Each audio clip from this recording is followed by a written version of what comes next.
Welcome back. 8 years have passed since the 30th of June revolution. 8 years full of work and efforts, unprecedented efforts in all domains. We have seen achievements taking place in all sectors, moving on to new Egypt, moving on to see many important projects, whether we are talking about infrastructure or education or medical sector. All sectors actually have witnessed such achievements, and also have seen the unity of Egyptians following its leadership. Everyone was acting and supporting President Abdel Fattah el-Sisi, and one can say that Egyptians really were acting as one man, just as mentioned by President Abdel Fattah el-Sisi. To discuss this in more details, we have the pleasure to have with us Mrs. Amira Sayed, journalist in the Gazette journal. Thank you very much for joining us. I'm super honored to be here. So first of all, talking about the achievements that took place, and what I would like to talk first of all is the unity of the Egyptians, and how really Egyptians were able to prove that they are capable of confronting all kinds of challenges, and also moving forward, developing and moving forward within really a challenging time. Yeah, actually the Egyptian citizens, they played a major role to face the forces of evil and darkness, and I think that the 30th of June revolution is considered a new chapter in the Egyptian history, and it has a positive impact for the futures for many decades to come. So this is a new Egypt, if we can say this. So definitely after a period of political and economic instability, we have seen that many projects that have targeted all sectors, as you mentioned, health, economic sectors and social sectors have been launched. And definitely the Egyptian President Abdel Fattah el-Sisi gave a top priority to the human development projects. President Sisi said several times it's very important to invest in the Egyptian character. And actually one of the main projects that have been launched by President Sisi, Decent Life or Haya Karima project, that seeks to improve the quality of life of Egyptian citizens and is considered unprecedented development in rural life. So I think that now all Egyptians, they are combining efforts along with these authorities concerned in order to achieve the main targets of the Egyptian state within the framework of Egypt's Vision Strategy 2030. So it all started with the mega projects, for example, if we're talking about the new Suez Canal area. And of course, at that time, mega projects were of major importance to build the economy of the country. So how do you see this, and how it was able to contain, if we're talking, for example, about unemployment, talking about a lot of challenges that Egypt faced. So let's say that how it started was really something of great importance as well. Yeah, as I told you, the economic situation, it has like faced many challenges due to a certain period which where Egypt were plunged into like a political instability. So one of the major projects that seeks to promote and reinvigorate the economic situation in Egypt was the new Suez Canal, and the main target of this project is first to maximize the benefits of the present canal and its pass-bys, and also to increase the numerical capacity of the canal. And I think the whole world now understands the vital and the paramount importance of Suez Canal when the blockage of the ship ever given. We have seen how the whole world were preoccupied with the latest developments, so this demonstrated the vital role played by Suez Canal. And definitely when we are talking increasing the numerical capacity of the canal, so this means that it will inject more hard currency into the state's coffers. And actually the government is giving a top priority to the development project to the new Suez Canal, and also injecting more foreign investments to further expand the development works in this canal. And definitely when we are talking about like any development project, whether a new Suez Canal or other projects in all domains, definitely it helps to curb the unemployment rate. So definitely it will have like a positive impact on curbing the unemployment rates. Right. Actually, the new administrative capital is the first of its kind in the Middle East and Africa, and represents the cornerstone of the declaration of the new Republic of Egypt. It is located 45 kilometers east of Cairo, on the way to the port city of Suez. Let's check out together this report, and we'll be back.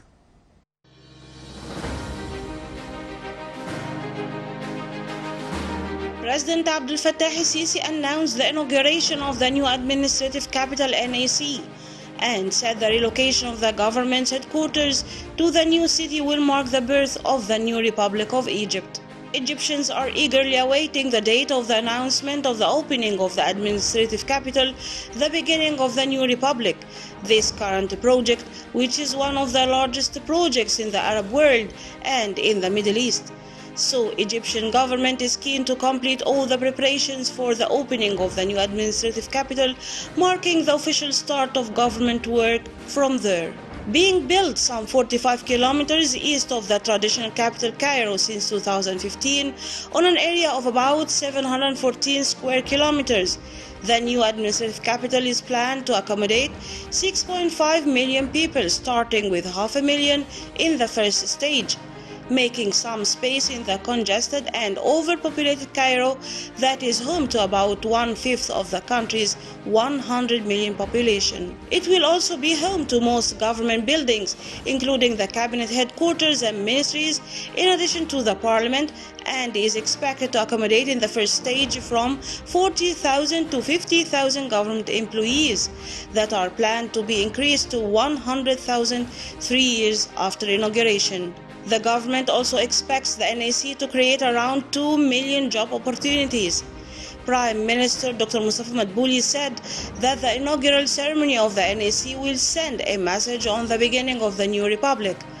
It is noteworthy that President el-Sisi used the term the Second Republic in March to say that the inauguration of the new capital marks the foundation of a new Egypt that is modern and advanced, given the infrastructure and public services revamping and the new cities, including fourth generation ones, being executed. The new administrative capital is under continuous follow-up by the political leadership to the preparations and arrangements for the complete completion of the ministerial buildings. The central business district includes 20 towers with various uses, including the iconic tower, which is the highest tower in Africa with a height of about 400 meters, and is implemented in cooperation between the Ministry of Housing, represented by the New Urban Communities Authority, and the Chinese company CSCEC, one of the largest contracting companies at the level of the world. The new capital guarantees pedestrians the right by providing a network of roads linking all parts of the city connected to a wide network of communications and transportation. In addition to being a smart city that provides services to all its residents based on the information network and collects data through remote sensors to ensure a distinctive living experience for its residents. The city's location was carefully chosen to mediate Cairo 45 kilometers from the current capital and the city of Suez, which hosts the most important navigation corridor in the world, through which 10 to 12% of the volume of global trade crosses.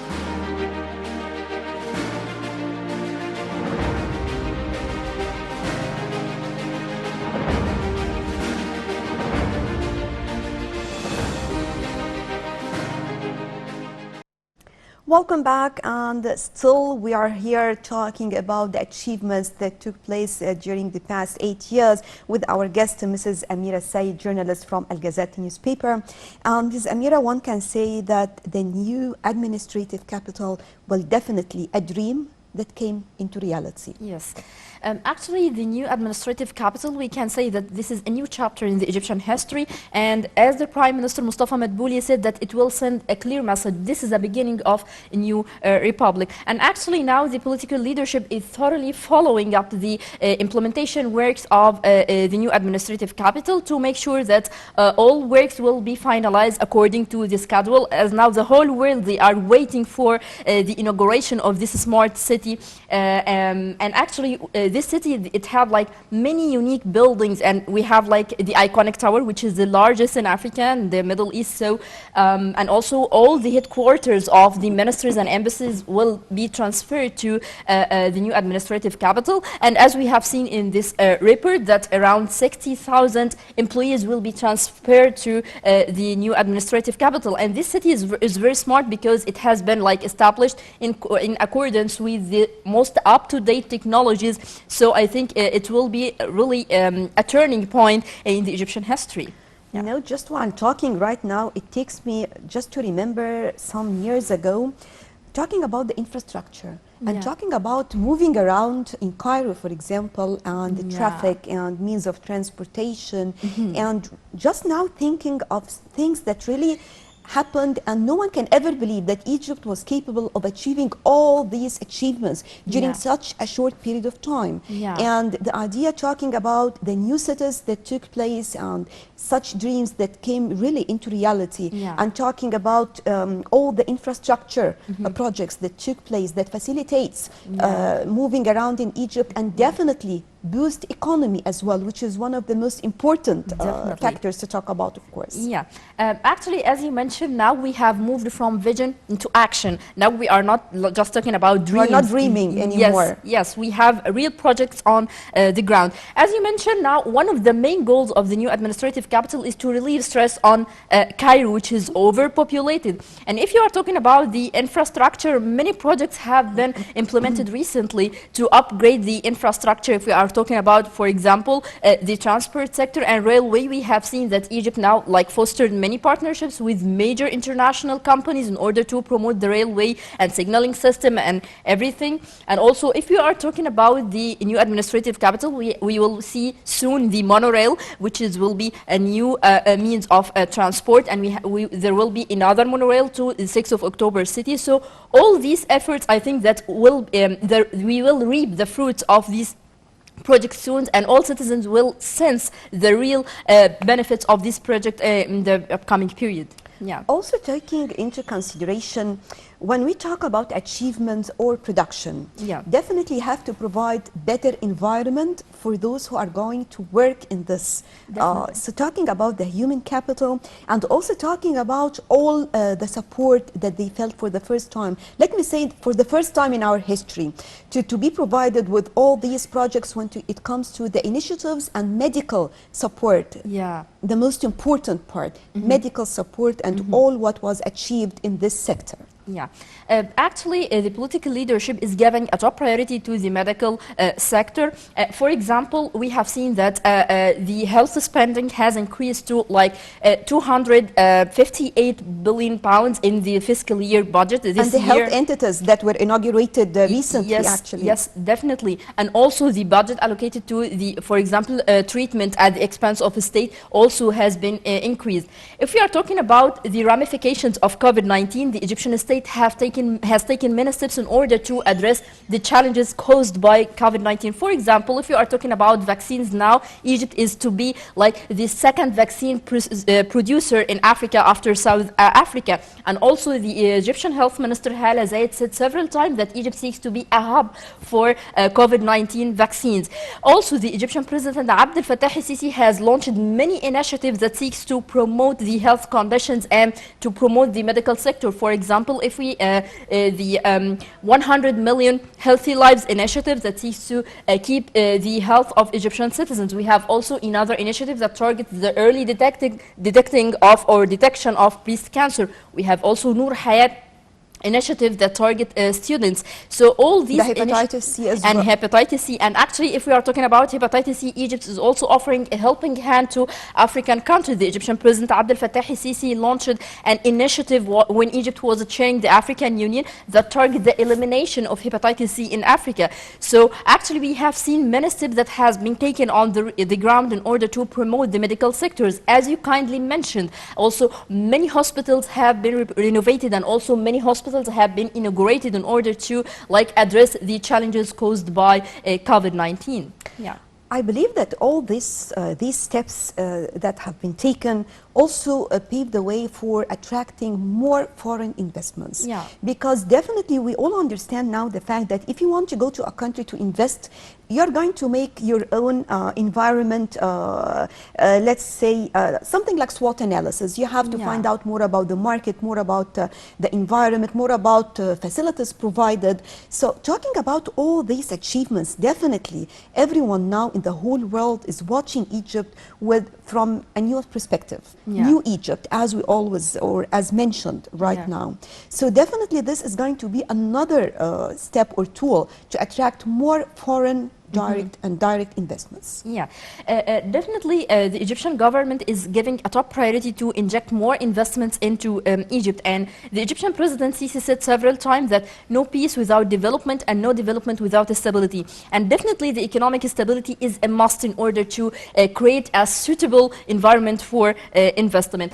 Definitely the economic situation in Egypt has faced like many challenges, but now we have seen that now Egypt is on track, and we have seen like we have seen like better growth rates, and also there are positive indicators that the Egyptian economy is on track. For example, also if we like highlight some international reports that have been released by international institutions, we can understand how the Egyptian economy is now taking better steps in order to ensure better environment for investment. For example, the latest report issued by the International Monetary Fund said that the national economy is expected to grow to by 4%, and it will be like grow to by 8% in the fiscal year 2025. So all these reports by Moody's and Fitch, also institutions, reflected the steps that have been taken by the Egyptian government to improve the economic situation. Also, the Egyptian finance minister Mohammed Maid said several times that Egypt is now working on rearranging the priorities for the public spending, and now Egypt is working to narrowing the budget deficit. And also now we are turning to the green economy, for example. So many steps have been taken to like offer incentives for investors, whether inside or from outside Egypt. Also, the digital transformation and digitizing of Egyptian economy is another step. For example, now we have one unified automated tax system. So all these steps, and also the new customs law and new investment law, all these steps, they offer like legal framework that facilitate the work of investors. And also now we have many centers for investment that facilitate the procedures related to investment work. So actually there are many steps that are being taken to further promote the injection of investments into the state coffers. Yeah. If I move down to the agricultural file, and definitely this has been one of the most challenging files. Definitely. And taking a look at the New Delta project and how it is important, as long as we are talking about boosting economy. Yeah, actually, one of the main challenges facing Egypt now is overpopulation. The population like is growing by 2% annually, so we have to deal with this challenge. If we are talking about the New Delta project, it's one of the major projects that seeks to provide and ensure food security. What is the main goal of the New Delta project? First is to relieve the stress on the Delta lands, and also to make up for the land that have been wasted due to the agriculture encroachments. And also the agriculture minister said that this area will be cultivated by strategic crops like wheat, crops, and also and corn. And also the strategic location of the project is very important. It is close to the Old Delta and the port, so this will increase the agricultural exports. And we have seen that the Egyptian President Abdel Fattah el-Sisi is giving a top priority to this project. For example, he urged the authorities concerned to merge all the phases of this project into one phase, and also to intensify the schedule in order to help build integrated agricultural communities that use modern systems, and also in order to establish industrial complexes that are based on agricultural products. And definitely all these projects also offer job opportunities to young people. So definitely the New Delta project is a major project in the agricultural field. Yeah. Talking about that came into reality again, to contain these people and to provide them with their basic needs, actually, and how important it is that we must not see such sceneries here in Egypt, again, like areas that we have seen before. So how important it is when it comes to such projects and initiatives as well? Yeah, for several years, people living in like rural areas or villages feel that they are given a backseat. They are neglected whenever we are talking about the government strategy. They are not given a priority. But now, as I told you, one of the major initiatives and projects launched by the Egyptian President Abdel Fattah el-Sisi is Decent Life project. And recently, the Egyptian President Sisi called upon the civil society to combine efforts with the Egyptian government to implement this project. And a hefty budget and a large budget is allocated to this project. Around 600 billion pounds have been allocated to this project that will be implemented. And the implementation process, I think it is divided into 3 phases. New homes are to be built within the framework of this project. And also this project covers all areas related to agriculture, health, education, and everything related to rural life. And it will be like unprecedented development in rural life and will breathe new life into the Egyptian villages. Yeah. President Abdel Fattah al-Sisi always talks about how Egyptians were able to accept all challenges and to confront all challenges, starting from the economic reform program and to bear with Egypt's leadership to pass through such challenges. And without this endurance and this persistence of Egyptians, we were never been able to achieve or to reach what we have already achieved. Actually, the implementation of the economic reform program was very challenging, but the Egyptian citizens now they